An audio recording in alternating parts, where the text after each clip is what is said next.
Hello guys, welcome to our channel. తాజాగా విజయ్ దేవరకొండ మీద కొన్ని విమర్శలు వస్తున్నాయి. అయితే ఈ విమర్శలు కల్కి సినిమాలో ఒక పాత్ర చేసినందుకు. ఆయన కల్కి సినిమాలో అర్జునుడి పాత్ర చేశారని అందరికీ తెలిసిందే. అయితే సోషల్ మీడియాలో దీని మీద బాగానే ట్రోలింగ్ జరిగింది. విజయ్ అనగానే ఎప్పుడూ ఏదో ఒక ట్రోలింగ్ జరుగుతూనే ఉంటుంది. అయితే ఆయన సోషల్ మీడియాలో ఆయన్ని ఈ పాత్రకి సూట్ కాలేదని, ఏమాత్రం ఆ పాత్రకు తగ్గట్టుగా లేడు అంటూ ట్రోలింగ్ జరిగింది. అయితే ఇది కాదు పట్టించుకోవాల్సింది. కొత్తగా ఆయన మీద ట్రోలింగ్ చేస్తున్న విషయం మాత్రం కాస్త ఇబ్బందికరంగానే ఉంటుంది. ఎందుకంటే విజయ్ దేవరకొండ ఆ అర్జునుడి పాత్రలో మాట్లాడిన భాష మాత్రం సరిగ్గా లేదు అంటూ కొంతమంది ట్రోలర్స్ అంటున్నారు. ట్రోలర్సే కాదు, ఇన్సైడ్ ఇండస్ట్రీ వర్గాల్లో కూడా ఇలాంటి మాటే ఉన్నట్టుగా తెలుస్తుంది. ఏంటి విజయ్ దేవరకొండ మాట్లాడిన భాషలో ఉన్న తప్పేంటి? ఆ భాషలో మాట్లాడకూడదా? అతను తన యాసని భాషని మార్చుకోవాలంటూ సోషల్ మీడియాలో ఈ ఫేస్బుక్లో కావచ్చు, ఇన్స్టాగ్రామ్లో కావచ్చు అనేక మంది పోస్టులు పెడుతున్నారు. విజయ్ దేవరకొండ తన సొంత భాషలో, తన మాతృభాషలోని, తన ప్రాంతపు యాసలో మాట్లాడితే వచ్చిన సమస్య ఏంటి? ఏ ప్రాంతానికైనా ఒక భాష, ఒక యాస ఉంటుందని అందరికీ తెలిసిందే. ముఖ్యంగా మన ఆంధ్రప్రదేశ్లో, అలాగే ఈ తెలంగాణలో రకరకాల ఒక్కో ప్రాంతంలో ఒక్కొక్క యాస, భాష ఉన్నాయి. ఈ యాసలు, భాషలు ప్రతి ప్రాంతానికి మారుతూనే ఉంటాయి. ఉదాహరణకి గోదావరి జిల్లాలో ఒక యాస ఉంటే శ్రీకాకుళంలో మరొక యాస ఉంటుంది. అలాగే మిగతా కోస్తాంధ్రలో ఒక యాస ఉంటే రాయలసీమలో ఒక యాస ఉంటుంది. మళ్ళీ రాయలసీమలో చిత్తూరు యాస ఒకలాగా ఉంటే కర్నూలు యాస ఒకలాగా ఉంటుంది. ఇట్లా చిన్న చిన్న తేడాలతోటి యాసలు మారుతూనే ఉంటాయి. అయితే ఈ తెలంగాణ యాసలో ఆయన చెప్పిన ఈ పౌరాణిక పాత్ర డైలాగులు ఎందుకు ఇబ్బందికరంగా అనిపించాయి అంటే, మొదటి నుంచి కూడా పౌరాణిక పాత్రలు అనగానే మనందరికీ గుర్తొచ్చేది సీనియర్ ఎన్టీఆర్ చేసిన అనేక పౌరాణిక పాత్రలు. వాళ్ళు గ్రాంధిక తెలుగులో మాట్లాడటం. గ్రాంధికం అంటే తెలిసిందే కదా, గ్రంథాల్లో రాయబడే తెలుగు. అంటే అది ఇప్పటి తెలుగు కన్నా కాస్త పురాతనమైన పదజాలంతో ఉంటుంది.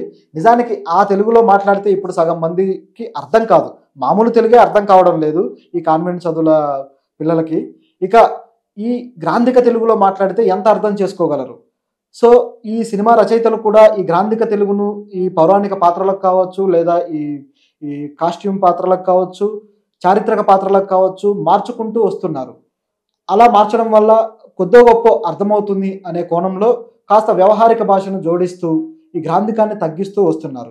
అయితే ఇది చాలా వరకు మంచిదే. కానీ ఇందులో కూడా ఒక ప్రాంతపు యాసనే వాడుతూ రావడం జరిగింది.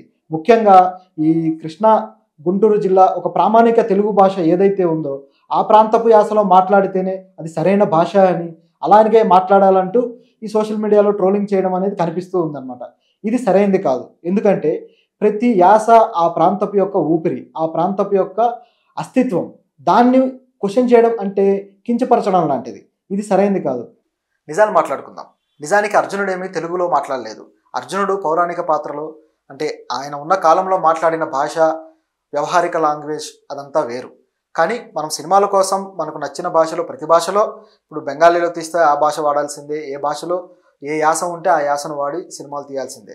కానీ ఒక భాష అలవాటైన తరువాత ఇక అదే ప్రామాణికమైంది అని రుద్దడం అనేది సరైంది కాదు. సో కొన్ని ప్రాంతీయ కళలు చూసుకుంటే ఈ ఒగ్గు కథలు కావచ్చు, అలాగే బుర్ర కథలు కావచ్చు, ఇలాంటి ప్రాంతీయ కళల్లో కూడా ఈ కళాకారులు చెప్పేదంతా కూడా వాళ్ళ యాసలో, వాళ్ళ ప్రాంతీయ యాస ఏదైతే ఉంటుందో ఆ యాసలో ఆ భాషను పలుకుతూ ఈ పురాణాలని, రామాయణ మహాభారతాలని వల్లవేస్తారు. మీరు ఎంతోమంది చూసే ఉంటారు. ఈ ఒగ్గు కథలోను, బుర్ర కథలోను, అలాగే ఈ హరికథలోను వాళ్ళు చెప్పే భాష ఏమి ప్రామాణిక భాష కాదు. ఏ ప్రాంతంలో కళాకారులు ఉంటే ఆ ప్రాంతపు భాషను మాత్రమే ఉపయోగించి చెబుతూ ఉంటారు. అప్పుడు ఆ ప్రేక్షకులకి, ఆ ఒగ్గు కథ ప్రేక్షకులకి లేదా హరికథ ప్రేక్షకులకు లేని సమస్య ఇప్పుడు ఈ సినిమా ప్రేక్షకులకు ఎందుకు వస్తుంది? అది కేవలం ఒక అలవాటు వల్ల, లేదంటే ఆ నటుడి మీద ఉన్న ఒక నెగిటివిటీ వల్ల దీన్ని తీసుకొని వస్తున్నారని చెప్పి అనిపిస్తుంది. ఆ నటుడి మీద నెగిటివిటీయే ఇలా ఆయన ఏది చేసినా, నటించినా, లేకపోతే డైలాగులు చెప్పినా, లేకపోతే బయట సోషల్ మీడియాలో ఏదన్నా మాట్లాడినా దాన్ని పట్టుకొని మరీ లాగుతున్నారేమో అనిపిస్తుంది. భవిష్యత్తులో కూడా విజయ్ దేవరకొండకి మరో పౌరాణిక పాత్ర వస్తే అతను ఇదే పద్ధతిలో ఆయన డైలాగులు కానీ చెబితే హర్షించే అవకాశం లేదా? ఖచ్చితంగా ఉండొచ్చు. ఎందుకంటే మార్పు అనేది సహజం, మారుతూ వస్తున్నారు. ఈ భాష, యాస అతని అస్తిత్వం అని ఎప్పుడైతే ప్రజలు అర్థం చేసుకుంటారో, ఈ సినీ ప్రేక్షకులు అర్థం చేసుకుంటారో, అప్పుడు అతను మాట్లాడే పౌరాణిక పాత్ర డైలాగులు కావచ్చు, ఏ డైలాగులు అయినా సరే యాక్సెప్ట్ చేస్తారు. చూద్దాం. విజయ్ దేవరకొండ డైలాగులు ఈ పాత్రకు సూట్ కావు అని దర్శకుడు ఎందుకు అనుకోలేదు? అతనికి సూట్ కావు అని తెలిసిన దర్శకుడు ఎందుకు అతన్ని అర్జునుడి పాత్రకి సెలెక్ట్ చేశాడు? ఎందుకంటే నాగశ్విన్ కూడా తెలంగాణ వాడే. సో ఆయనకి ఆ యాసతోటి ఏ ప్రాబ్లం లేదు. ఆ యాస ఆయనకి సరిగ్గానే అనిపిస్తుంది కాబట్టి.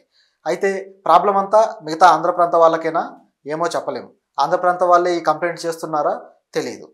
కంప్లైంట్ అనేది ఏ ప్రాంతం నుంచి వచ్చినా సరే దర్శకుడికి నచ్చింది అంటే అందులో ఇలా ఈ విధంగా ట్రోలింగ్ చేయడం అనేది ఒక ప్రాంతం అని లేదు, అన్ని ప్రాంతాల వాళ్ళు చేస్తూనే ఉంటారు.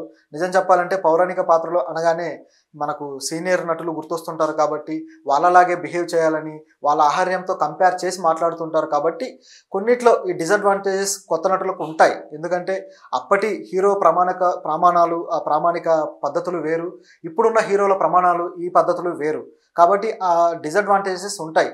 కాబట్టి పోల్చడం అనేదే ముందు ఇక్కడ తప్పు. ఆ పాత నటులని ఐకానిక్ లెజెండ్స్ని తీసుకొచ్చి